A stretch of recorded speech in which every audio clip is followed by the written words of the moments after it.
Hola, bienvenidos a la sexta clase sobre la Biblia. Repasemos rápidamente. Cada evangelio ve a Jesús a través de su propio lente y se centra en ciertos detalles al presentarlo a sus lectores.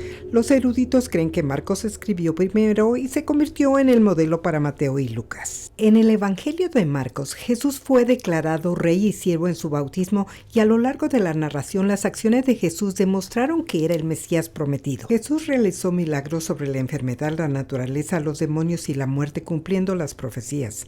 Su pregunta, ¿quién dicen que soy yo?, es el punto de inflexión del evangelio. Comprenderán los discípulos que Jesús es el Mesías y el tipo de Mesías que es.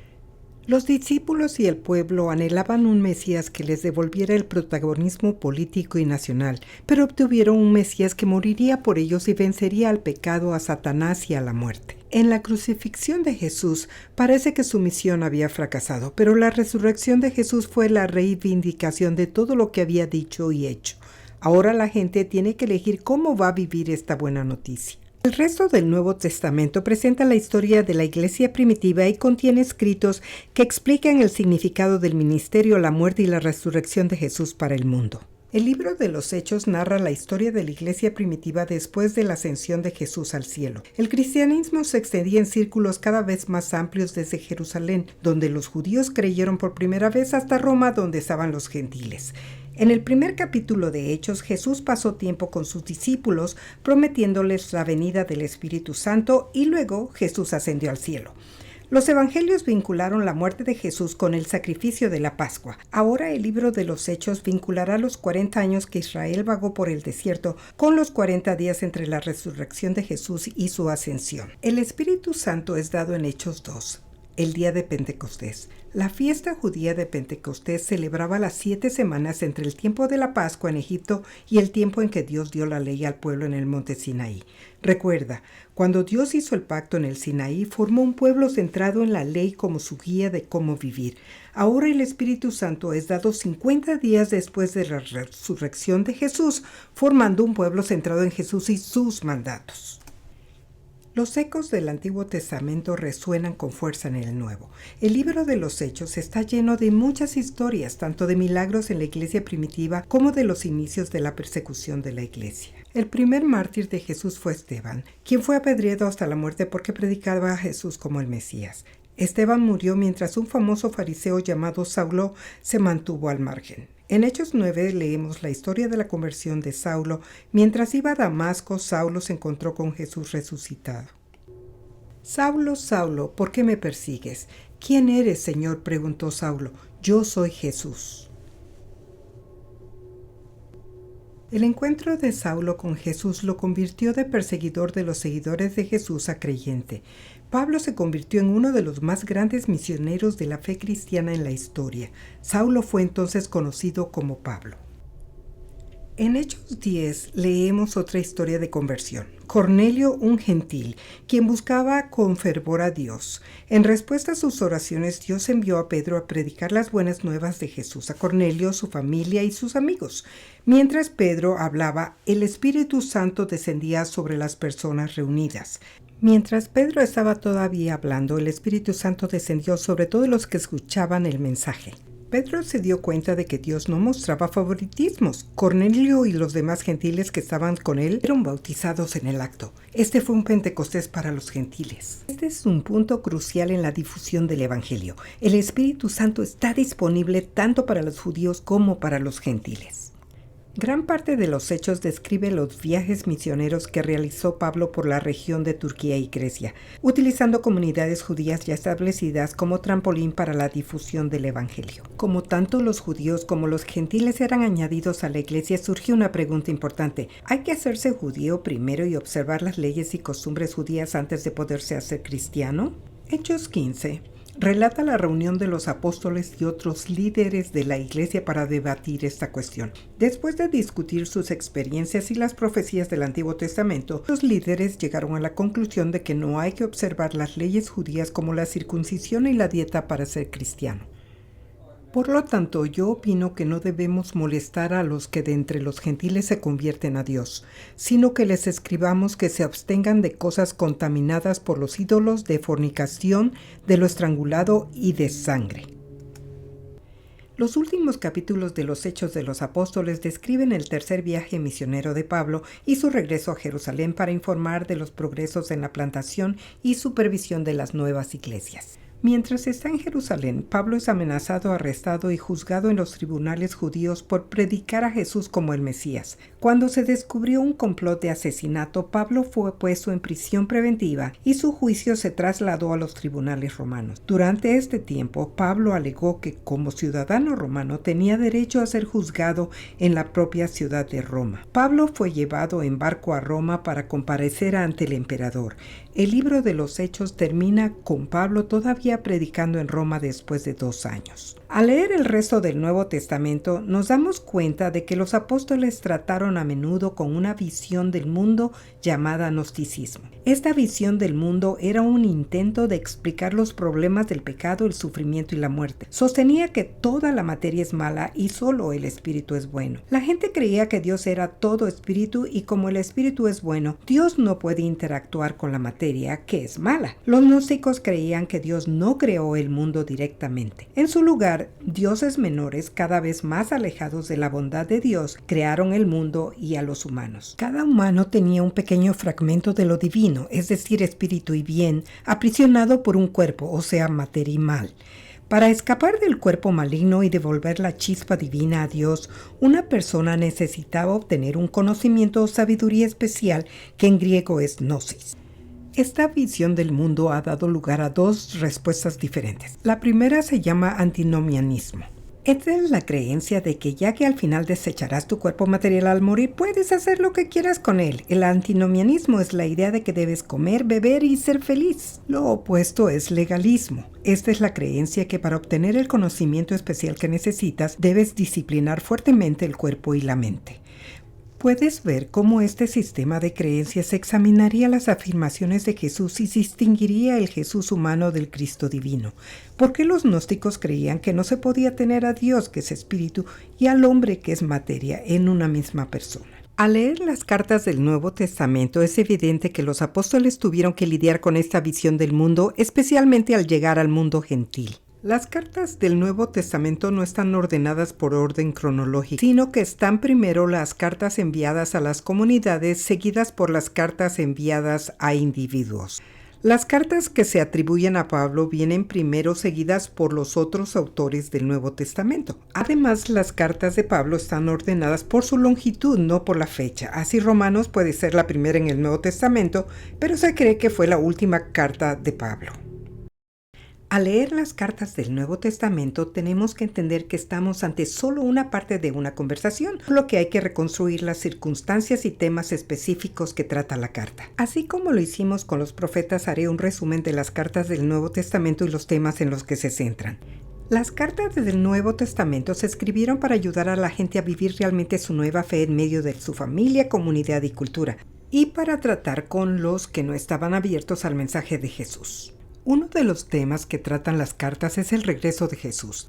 La gente se esforzaba por entender la resurrección y tenía muchas preguntas sobre la segunda venida de Jesús y qué esperar. ¿Podían predecir cuándo volvería? ¿Qué pasaría si morían antes de que volviera? ¿Acaso se perderían? Pablo enseñaba que tanto si vivías como si morías pertenecías a Jesús. Había confusión sobre la salvación. ¿Tenías que ganarte el cielo o tenías que hacer ciertos rituales para encontrar el favor de Dios? La respuesta es sencilla. Leemos en Efesios capítulo 2.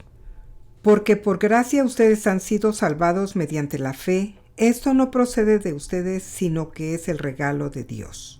La respuesta es que somos salvos por la gracia a través de la fe, no por lo que hagamos como humanos. Porque sabemos que somos salvos, respondemos a este asombroso regalo actuando de la manera en que Dios nos llama. Tenemos que poner el carro y el caballo en el orden correcto. Dios hace la salvación, nosotros vivimos en respuesta a ella. Las cartas están llenas de llamados a vivir en comunidades solidarias que comparten sus dones y buscan impactar a todo el mundo. Debemos vivir la visión profética de la justicia, misericordia y generosidad encarnada en Jesús. Cartas hablan de cómo llegar a ser un miembro del reino. Es a través de una relación con Dios, a través de Jesús. Una relación de amor y gracia. La genética, las buenas obras, el seguimiento de la Torah no son el camino a esa relación. Jesús es el camino. El bautismo se convierte ahora en un signo de pertenencia al reino. Los apóstoles no solo se enfrentaron a la confusión sobre el significado de la vida, muerte y resurrección de Jesús en su día, sino que también se enfrentaron a una serie de problemas que surgieron. Se ocuparon de los bandos en la iglesia primitiva. Muchas personas tenían sus favoritos entre los líderes. Estas divisiones amenazaron con fracturar las nuevas comunidades. Entonces, ¿cómo crear líderes y maestros apropiados y cómo defenderse de la herejía? ¿Qué papel tiene la mujer en el liderazgo, la enseñanza y la predicación? La iglesia primitiva luchó por organizar el culto y por entender la cena del Señor. Lucharon con los dones espirituales y su uso en la comunidad. Se enfrentaron al matrimonio y a las funciones de los hombres y mujeres en sus familias y comunidades. Se preguntaron qué hay acerca del celibato y cómo tratamos fielmente la inmoralidad sexual como el incesto. Cuando surgían disputas legales, ¿debían los cristianos acudir a los tribunales gentiles o estaban llamados a resolver los problemas entre ellos? Las cartas del Nuevo Testamento hablan directamente de los problemas a los que se enfrentaba la iglesia primitiva y con los que seguimos luchando hoy. Esto nos lleva finalmente al libro del Apocalipsis. La gente tiende a estar demasiado fascinada por el libro del Apocalipsis o a ignorarlo por completo. Esto se debe en parte a que el Apocalipsis es un tipo de literatura apocalíptica que florece en una época en la que la gente está siendo oprimida y necesita un lenguaje codificado con símbolos que sus enemigos no entenderán.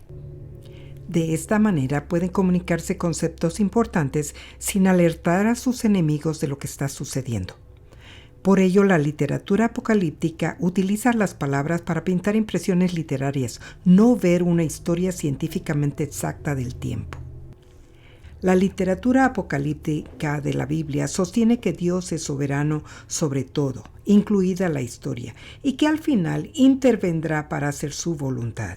Pero mientras tanto, Dios y su pueblo se verán enfrentados a poderosas fuerzas del mal.